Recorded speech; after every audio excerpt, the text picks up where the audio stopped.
Bwana, mara baada ya kuahirishwa kwa mchezo wa Simba na Yanga, mchezo ambao ulitarajiwa kupigwa tarehe 8 ya mwezi wa 3 2025 kwenye uwanja wa Benjamin Mkapa, bwana, mara baada ya sababu mbalimbali ambazo zilielezwa kuahirishwa kwa mchezo huo, moja ya sababu ikiwa ni wekundu wa Msimbazi Simba kuzuiliwa kufanya mazoezi kwenye uwanja wa Benjamin Mkapa.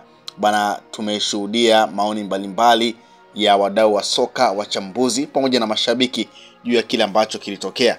Sasa mara baada ya hicho ambacho kilitokea, bwana, klabu ya Yanga imetoa taarifa yao na kuzungumza msimamo wao juu ya kile ambacho kilitokea kwenye siku hiyo ya mchezo.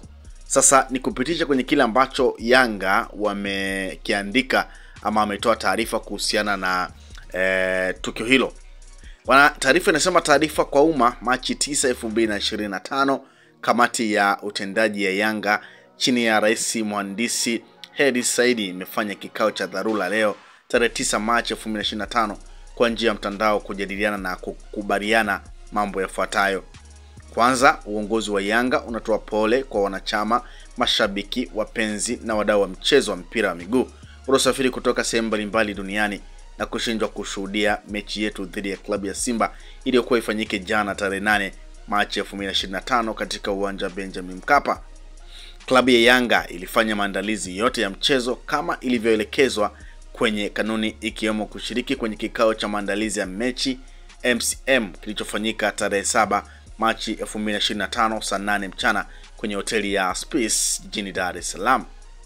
Kwenye kikao hicho ambacho kilihudhuriwa na klabu ya Yanga na Simba, wasimamizi wa mchezo akiwemo mratibu wa mchezo, afisa usalama wa mchezo, mtathmini waamuzi, kamishna mchezo na watendaji wa bodi ya ligi, klabu ya Simba haikutoa taarifa ya kutaka kuutumia uwanja wa Mkapa siku moja kabla ya mchezo husika kwa ajili ya kufanya mazoezi kama kanuni inavyoruhusu. Katika hali ya kushangaza, usiku wa tarehe 7 Machi 2025, klabu ya Simba iliwasili katika uwanja wa Mkapa ikiwa na magari kadhaa kwa ajili ya kufanya mazoezi, huku akifahamu kuwa hawakuwa wamefuata taratibu za kupata haki yao ya kikanuni kama ilivyoainishwa kwenye taarifa ya bodi ya ligi, ikiwemo kuleta ombi hilo kwenye MCM, kuwasiliana na msimamizi wa mchezo, meneja wa uwanja wala timu mwenyeji ambayo ni Yanga. Mamlaka ya uwanja ilikataa kwa ruhusu kuingia ndani ya uwanja kwa sababu hakukuwa na taarifa wala maandalizi yoyote yaliyofanywa kwa ajili yao. Na baada ya kuwepo kwa sintofahamu hiyo, klabu ya Simba iliamua kuondoka uwanjani hapo. Usiku wa kuamkia usiku ya mchezo tarehe 8 Machi 2025, klabu ya Simba ilitoa tamko rasmi la kugomea mchezo huo kwa kigezo cha kutopata nafasi ya kufanya mazoezi kwenye uwanja wa mechi, huku wakielewa dhahiri kwamba hawakuwa wamefuata taratibu. Huku kukiwa na taharuki kwa wapenzi wengi wa soka kuhusu uwepo wa mchezo huo baada ya tamko hilo la klabu ya Simba. Asubuhi ya tarehe 8 Machi 2025, mwenyekiti wa bodi ya ligi kuu Steven Mguto alinukuliwa na vyombo vya habari akiwatoa wasiwasi na kuhakikishia mashabiki waende uwanjani kwa sababu ratiba ya mchezo huu namba 184 iko pale pale, hakuna kilichobadilika.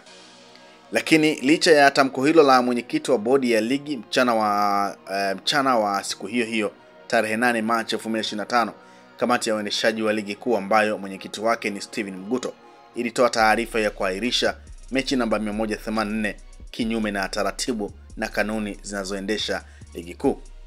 Kutokana na maelezo hayo hapo juu, ufuatao ndio msimamo wa kamati ya utendaji wa Yanga. Klabu ya Yanga: moja, klabu ya Yanga kupewa haki yake ya ushindi kama inavyoelezwa kwenye kanuni pindi timu moja inapogomea mechi. 2, kamati ya utendaji ya Yanga imekubaliana kutokushiriki mchezo namba 184 kwa tarehe yoyote itakayopangwa.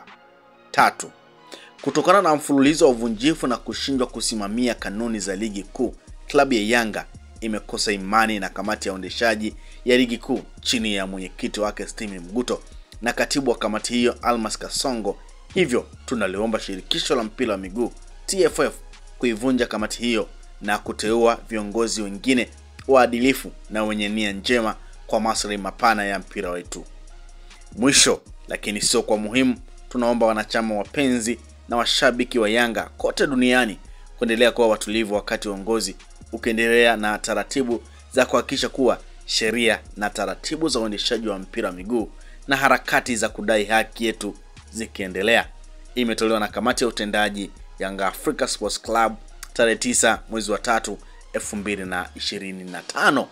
Ndicho ambacho Yanga wamekiandika na ndio msimamo wa Yanga mara baada ya mchezo dhidi yao na watani wao Simba kuahirishwa kwa sababu ya wekundu wa Msimbazi Simba kutokuruhusiwa kufanya mazoezi siku moja kabla ya mchezo. Kwa hiyo huu ndio msimamo wa klabu ya Yanga, lakini ukiachana hiki ambacho Yanga amekiandika, tumeona pia kauli mbalimbali zikitolewa na baadhi ya viongozi wa klabu ya Yanga kiwemo Arafat, makamu wa rais wa klabu ya Yanga. Yeye pia aliweza kuandika kwa upande wake kwamba Yanga hawato cheza mchezo wote tofauti na ule mchezo ambao ulitarajiwa kuchezwa tarehe 8. Kwa hiyo kama hakufanyika maana yake hakuna mchezo mwingine.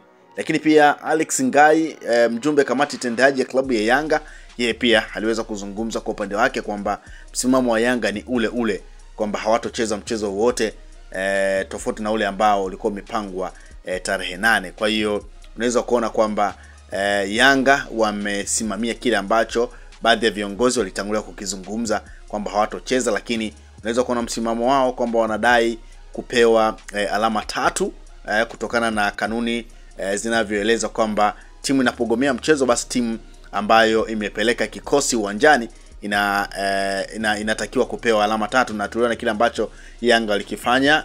Timu iliingia uwanjani lakini wekundu wa Msimbazi Simba hakuweza kutokea mara baada ya kutoa taarifa ya kwamba hawatoshiriki mchezo wowote. Kwa hiyo wao Yanga walipeleka kikosi uwanjani, na mwisho wa siku baada ya wekundu wa Msimbazi Simba kutokea, wao waliamua pia kuondoa kikosi chao. Kwa hiyo wao kwenye msimamo wao hapo unaweza kaona wanadai alama 3 kama ambavyo inazungumza kwamba klabu ya Yanga kupewa haki yake ya ushindi kama inavyoeleza kwenye kanuni pindi timu moja inapogomea mechi. Lakini unaweza kuona msimamo mwingine wa Yanga ni kwamba ni kamati tendaji ya Yanga imekubaliana kutokushiriki mchezo namba 184 tarehe yote itakayopangwa. Tunafahamu kwamba mara baada ya bodi ya ligi kuweza kuahirisha mchezo, walitoa taarifa kwamba mchezo utatangazwa ni tarehe ngapi utachezwa. Kwa hiyo licha ya bodi ya ligi kusema kwamba watatangaza tarehe ya mchezo, lakini unaona Yanga bado wameweka msimamo wao kwamba hakuna mchezo wote dhidi ya Simba tofauti na ule ambao ulitarajiwa kufanyika tarehe 8. Kwa hiyo ndivyo ambavyo msimamo wa Yanga ulivyo. Lakini pia umeona wamekuwa hawana imani kabisa na kamati tendaji ya bodi ya ligi. Inasema kwamba imekosa imani na kamati ya uendeshaji ya ligi kuu chini ya mwenyekiti wake Steven Mguto pamoja na katibu wa kamati hiyo Almas Kasongo. Kwa hiyo hayo ndiyo maadhimio ya klabu ya Yanga, lakini pia hiyo ndio taarifa ya klabu ya Yanga mara baada ya kuahirishwa kwa mchezo ule ambao ulitarajiwa kufanyika tarehe. Usisahau kusubscribe, like na kubonyeza alama ya kengele. Asante.